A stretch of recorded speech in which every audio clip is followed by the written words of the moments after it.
Max Verstappen believes he can win a world title with Red Bull Racing, but that the squad needs to rise up to retain him beyond 2020. The 22-year-old is one of F1's most exciting talents, but after several failed title charges, hopes next year can be different. Well, that's what I believe. That's why I'm with the team.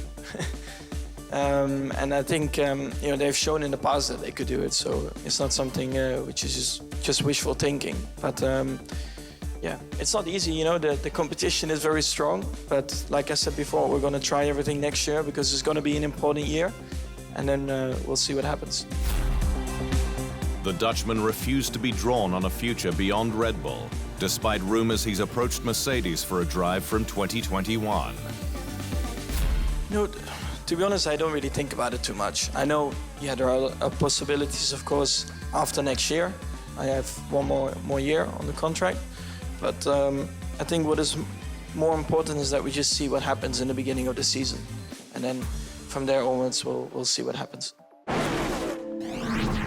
2019 was Valtteri Bottas's best season in F1, with 326 points and 4 race wins.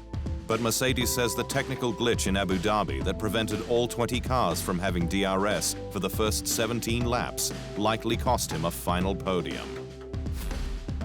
The Finns started the race from the back of the grid after installing a new power unit, but a lack of DRS in the race's early stages slowed progress, leaving him 16 laps to catch Ferrari's Charles Leclerc for third. Bottas closed down a 6.5-second gap on lap 42 to 9/10 at the flag, the squad hailing the Finns' fight back. Yeah, it was not great for Valtteri because he couldn't progress through the field like we would have imagined. And maybe he could have had a shot for P3 at the end. He was very close to Charles, but it is what it is. P4 on the road, which is really strong considering that he came from last. Mercedes was officially crowned champion for the 6th time at the FIA Gala held at the Carrousel du Louvre in Paris last week. Lewis Hamilton secured his driver's crown for a 6th time, his 5th with Mercedes. Renault continues to prepare for a more competitive future, with former Ferrari and McLaren engineering leader Pat Fry confirmed to join the squad next year, following an extended period of gardening leave. Fry, whose role is yet to be defined, will arrive with Dirk de Beer, who will rejoin the squad as Renault's new head of aerodynamics.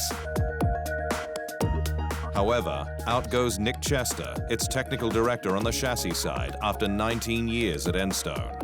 The Brit going on gardening leave, but given a fond farewell by team principal Cyril Abiteboul. His passion for the team has never wavered, despite experiencing some extremely challenging times, Abiteboul said. George Russell took full advantage of another opportunity in the Mercedes W10, topping the second day of the post-Abu Dhabi Pirelli tyre test at Yas Marina circuit. Mercedes denied using the test to conduct a direct comparison between protégé Russell, who currently drives for Mercedes-powered Williams, and Valtteri Bottas, whose contract expires at the end of 2020. Bottas set the quickest time on the opening day, using the second softest compound of Pirelli's 2019 tyres, while Russell lapped just 0.08 slower on the softest of Pirelli's planned 2020 tyres. "It's been a pleasure," Russell said. "We tested the 2020 tyres and I learned a huge amount about them. My first season in F1 has been a steep learning curve, and I'm already looking forward to Australia when we go racing again." Charles Leclerc's Ferrari was 0.2 slower than Russell.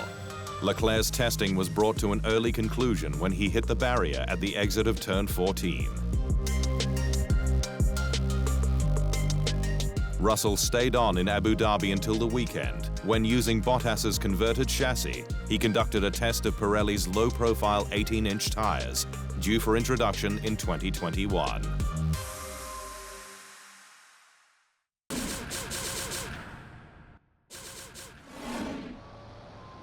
Thanks for watching. To stay up to speed on all things Formula One, make sure you hit the subscribe button.